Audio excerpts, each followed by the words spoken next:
De repente, pede ao homem que a desamarre novamente, mas, para sua surpresa, ele não está mais lá. Ela se pergunta para onde ele foi e então percebe que ele fugiu.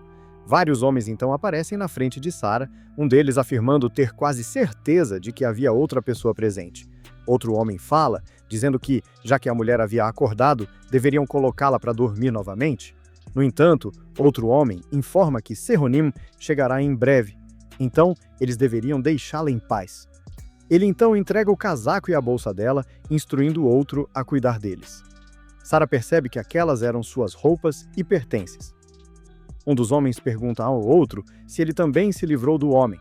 O outro confirma que sim, afirmando que o homem não parecia pertencer à sua tribo.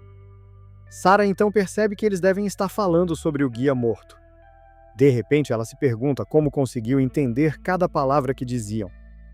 Poderia ser uma tribo primitiva que fala coreano. Ela nunca tinha ouvido falar de nada parecido antes. Então, um dos homens sugere que talvez o homem que eles viram fosse um intruso da tribo saibina. Outro homem concorda, mas observa que não ouviu falar de nenhuma mulher envolvida nos boatos. Se for esse o caso, pode haver mais intrusos. Ele então afirma que eles deveriam torturar a mulher para descobrir isso. Sara ficou chocada.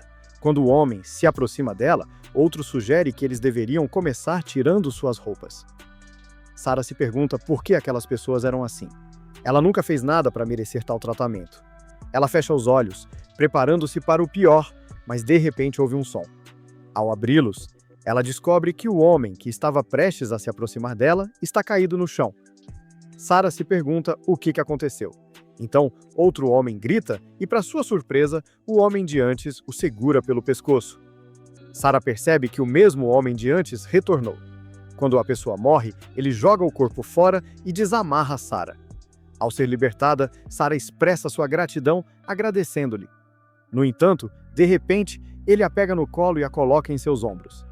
Sara cora e pergunta o que ele está pensando, exigindo que a coloque no chão. O homem responde que flechas logo cairiam sobre eles, então ela não deveria se mover.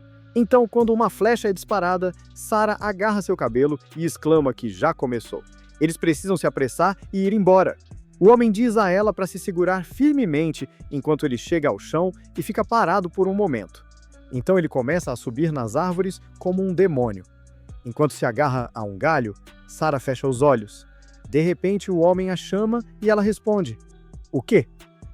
O homem diz para ela segurar sua nuca em vez de seus cabelos.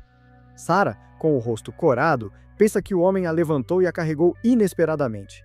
Enquanto ele olha para seus ferimentos com uma expressão furiosa, ele começa a subir novamente. Sara se pergunta: "Que diabos? Ele é algum tipo de Tarzan?" Enquanto isso, de volta ao local onde Sara havia sido mantida em cativeiro, um dos homens pede desculpas ao comandante, admitindo que talvez alguém a tenha desamarrado. O comandante questiona quem seria essa pessoa e a qual tribo pertence. Um subordinado responde que não viu o homem com clareza porque ele desapareceu muito rápido. Em seguida, entrega ao comandante a bolsa e o casaco de Sara, afirmando que esses eram os itens que a mulher carregava antes. O comandante examina as roupas e ordena que seus subordinados se dirijam a Kudu. O subordinado concorda, mas questiona sua líder, que simplesmente responde que estaria lá. Quando o homem que carregava Sara chega a um certo ponto, ele se senta em uma árvore, ainda segurando-a em seus braços.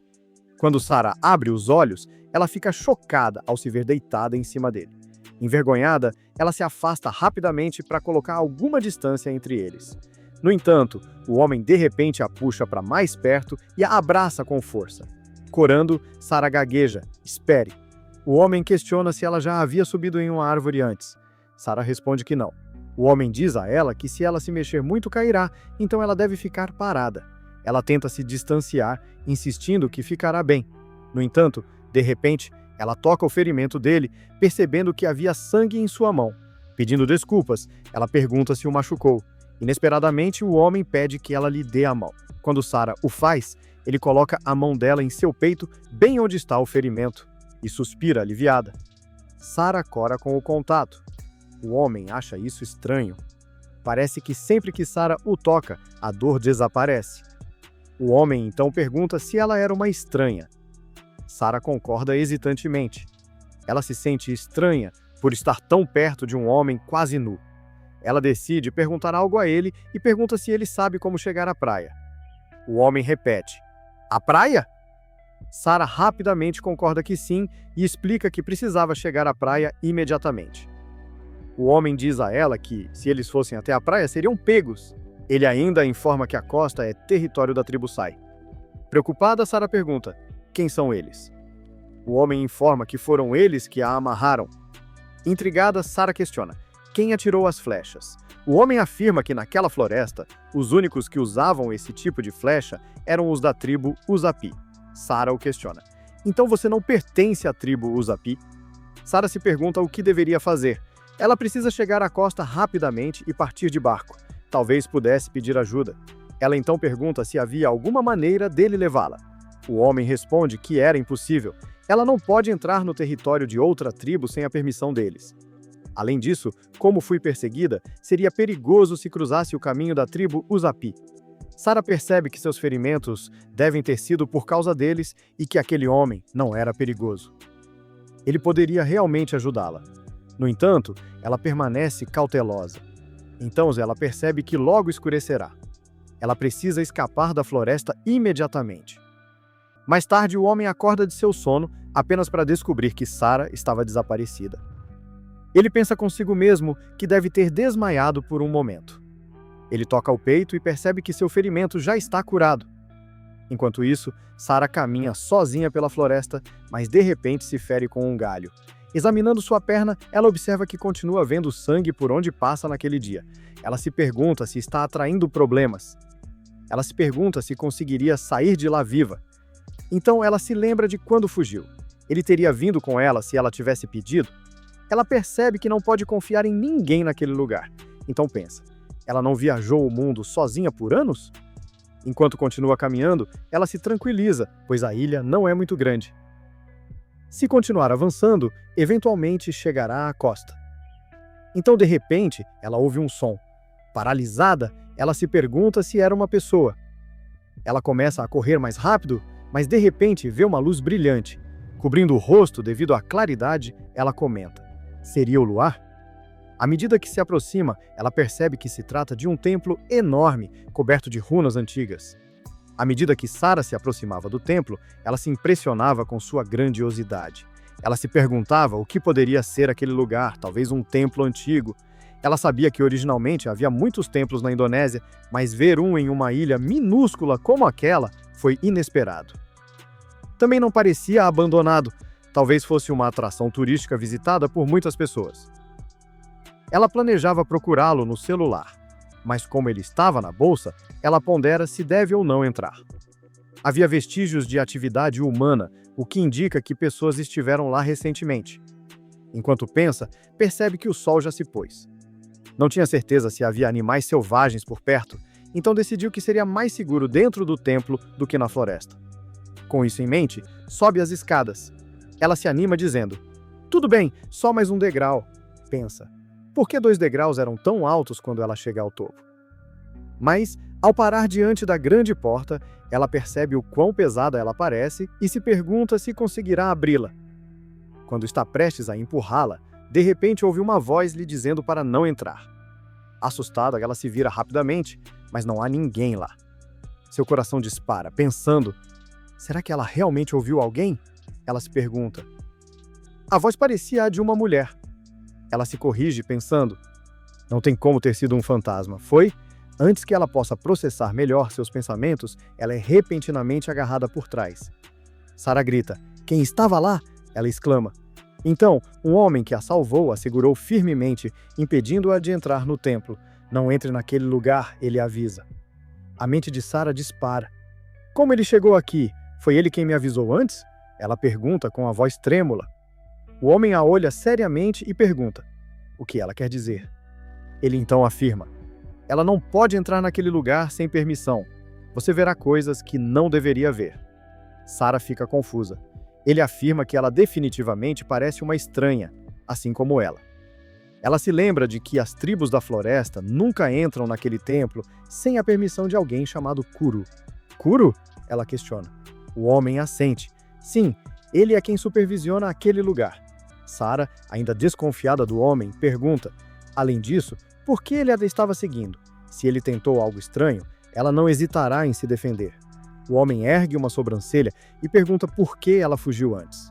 Sara acha que não pode confiar nele, então evita responder diretamente e diz que agradeceu a ajuda dele antes, mas que, por favor, não se importe com ela a partir de então. Ele deveria ir embora, diz ela com firmeza. No entanto, o homem a pega de repente no colo. De agora em diante, vamos descer, declara. O que você está fazendo? Me põe no chão! Grita Sara, agarrando os cabelos em frustração.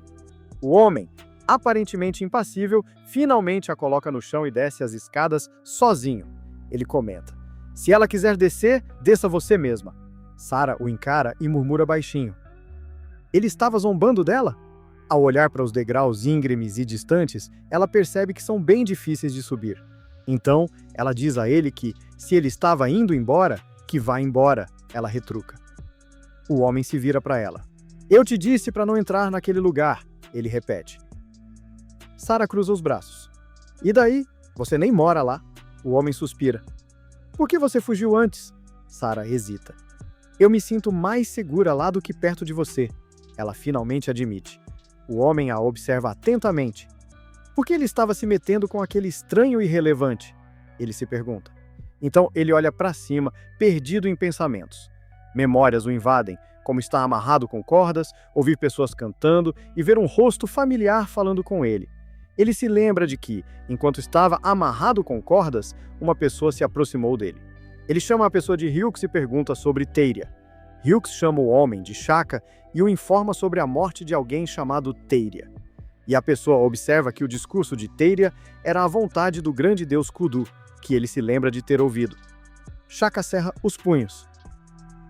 Seria realmente a vontade de Deus? Ele pondera. Nem mesmo Kudu poderia ignorar isso, mulheres. Enquanto isso, Sara cora, pensando que foi estúpida por se sentir aliviada só por ter conhecido alguém depois de ficar sozinha por tanto tempo. Ela se repreende. Shaka, então parado atrás dela, de repente fala que pensou sobre isso. Ninguém entra naquele lugar durante esse tempo. Então pensei, seria seguro para eles entrarem. Sara estreita os olhos e pergunta, o que ele quer dizer? Ele explica que ela só poderia entrar naquele lugar durante a lua cheia com a aprovação do chefe de cada tribo. Sara inclina a cabeça e pergunta para que servia aquele lugar. Shaka, sem hesitar, responde que era um lugar para criar vida. O rosto de Sara fica vermelho. Criar vida? Ela repete. Shaka concorda. Sempre que havia lua cheia, um homem e uma mulher de cada tribo se reuniam ali. Aqueles reconhecidos por Kudu seriam abençoados com uma nova vida. Sara entende o que ele quer dizer e entende que as pessoas que vivem lá reúnem jovens, homens e mulheres, e que o templo é para eles fazerem o vucu-vucu. Ela deixa escapar. Shaka permanece inexpressivo. Sim. Sara engole em seco. Há salas escondidas lá dentro? Ela pergunta hesitante. Shaka dá de ombros. Ele não sabe que só quem já é maior de idade pode entrar. Na verdade, essa também foi a primeira vez que ele entrou. Sara ergue uma sobrancelha e comenta. Ah, você parece maduro o suficiente. Ainda não entrou. Shaka interrompe. Ele já havia passado da cerimônia de maioridade. Sara franze a testa e pergunta. Por que ele não entrou antes? Não se incomode com ele. Ele responde secamente. Ela cruza os braços e pergunta. Então ele não ia entrar? Shaka suspira. Ele já tinha dito a ela que também estava sendo perseguido. Então se ela diz para se mover e afirma que estava abrindo a porta. Observa-o com curiosidade e pensa que, se apenas olhar para sua aparência, ele parece perigoso. Mas estranhamente, ela se sente mais segura, sabendo que não está mais sozinha, pensa. Shaka empurra as pesadas portas do templo. Ao entrarem, Sara percebe que não está tão escuro quanto esperava. O luar ilumina o espaço. Espere lá. Shaka então instrui Sara e afirma que entrará primeiro. Sara acena com a cabeça enquanto ele dá um passo à frente. No entanto, assim que o faz, ele para de se mover de repente. O que houve? Pergunta Sara. Shaka permanece em silêncio. Impaciente, Sara murmura. Por que ela precisa dar permissão a ele para tudo, já que ele não era meu guardião? Determinada, ela diz a si mesma para ser corajosa e dar um passo à frente. No momento em que o faz, sente algo estranho. Shaka sente a mudança de energia em Sara enquanto olha para trás bruscamente. O que é essa energia? E ele pensa. Sarah começa a suar profundamente. Shaka estreita os olhos. Por que ela está reagindo assim? Antes que ele pudesse reagir, Sarah o empurra de repente. Shaka fica chocado com a repentina explosão de força dela. O que ela estava fazendo? Ele exclama. Os olhos de Sarah brilham vermelhos enquanto ela toca seu peito. Shaka se pergunta que, sempre que ela toca, seu corpo enfraquece. Shaka percebe. Sarah se aproxima, com as mãos tremendo. Antes que ele possa impedi-la, ela pressiona os lábios contra os dele. Uma onda de calor o percorre enquanto a tontura toma conta de seus sentidos. Shaka percebeu que não conseguiria resistir, pois seus corpos permaneceram presos no chão do templo. Ao se encontrarem em um lugar estranho, cercado por pilares, Sarah se pergunta onde estava. Ela se lembra de que certamente estava entrando no quarto com o homem que conhecera na floresta. Estaria sonhando? De repente, ela ouve uma voz falando em uma língua estranha. Sarah olha ao redor, percebendo que alguém está falando, mas não consegue entender o que diz. Perplexa. Enquanto a voz continua, ela olha ao redor, imaginando a quem pertence e o que estariam dizendo. O medo a domina e ela grita para que pare, dizendo que está ficando mais barulhento. De repente, uma fumaça preta emerge atrás dela, rodopiando, e ela percebe que algo estranho estava acontecendo. Sarah, em sua mente, sente como se seu corpo estivesse vivenciando algo novo. Então, ao abrir os olhos, ela se encontra de volta ao templo e percebe que estava sonhando. No entanto, por algum motivo, ela se vê em cima do homem e se pergunta por quê. Uma sensação estranha a invade. Assim que entrou no templo, sentiu a mesma sensação pesada que sentira na floresta. Seu corpo de repente ficou lento, sua cabeça tonta. O que aconteceu exatamente? Ela se lembra de ter beijado o homem e imediatamente começa a corar e suar, pensando: será que enlouqueceu? O que será que tinha acabado de fazer? Ela se aproxima dele e, hesitante, pergunta se ele está bem. Ela conta que sentiu uma vertigem repentina e achou que seus lábios poderiam ter tocado os dele. Shaka move a mão em direção a Sarah, que fica chocada quando ele de repente sobe em cima dela. Sarah tenta resistir, exigindo saber o que ele estava fazendo e mandando-o sair. De repente, ele agarra a mão dela e a segura. Enquanto se encaram, Sarah questiona por que ele estava agindo daquela maneira. Os olhos vermelhos dele se fixam nela enquanto ele tira a camisa e de repente agarra seus belos melões. Sarah grita com ele, perguntando o que ele está fazendo e mandando-o parar, dizendo que aquilo era um crime. Ele então pega a mão dela e a coloca em seu peito. A posição estranha em que estavam faz Sarah se lembrar de que ele fez algo parecido antes, quando estavam no topo da árvore. Talvez fosse algum tipo de ritual? Talvez ela só precisasse se libertar. Ela deveria empurrá-lo para longe. Para sua surpresa, ela começa a sentir o calor do corpo dele, o que a faz se sentir estranha. Seu coração dispara quando o homem começa a lamber seu pescoço e de repente a mordê-lo. Sarah engasga com a provocação e grita para ele parar. Mesmo que fosse uma brincadeira, ele deveria parar. Ela diz para ele parar antes que ela realmente o machuque. Ela grita de volta para ela esperar enquanto ele a morde novamente, dessa vez no peito. Sarah grita de dor e exige que ele pare. Em sua mente, ela sabe que algo está errado com ele. Ele estava agindo diferente de antes. Ela grita para ele parar, mas de repente ele começa a lamber seus dedos. Sarah cora e se pergunta por que ele estava agindo como um animal. Sarah se debate e diz para ele parar. Então, de repente, ele agarra os dois braços dela. Ela se pergunta se ele estava prestes a mordê-la novamente, mas em vez disso, ele começa a lamber o local onde mordeu antes. O corpo de Sarah reage de forma estranha e ela começa a sentir algo desconhecido. Enquanto ele continua, ela percebe que talvez seja porque ele estava lambendo a ferida que deixou, o que a torna estranhamente agradável. O homem então se aproxima de repente e pressiona a boca contra a dela, deslizando a língua para dentro. Então, do nada, ele para. Ele se afasta rapidamente, agora ciente da posição deles. Olha para baixo e fica envergonhado. Perturbado, grita para Sarah esperar. Ainda em choque, Sarah concorda. Ela cerra os punhos, tentando processar o que acabara de acontecer.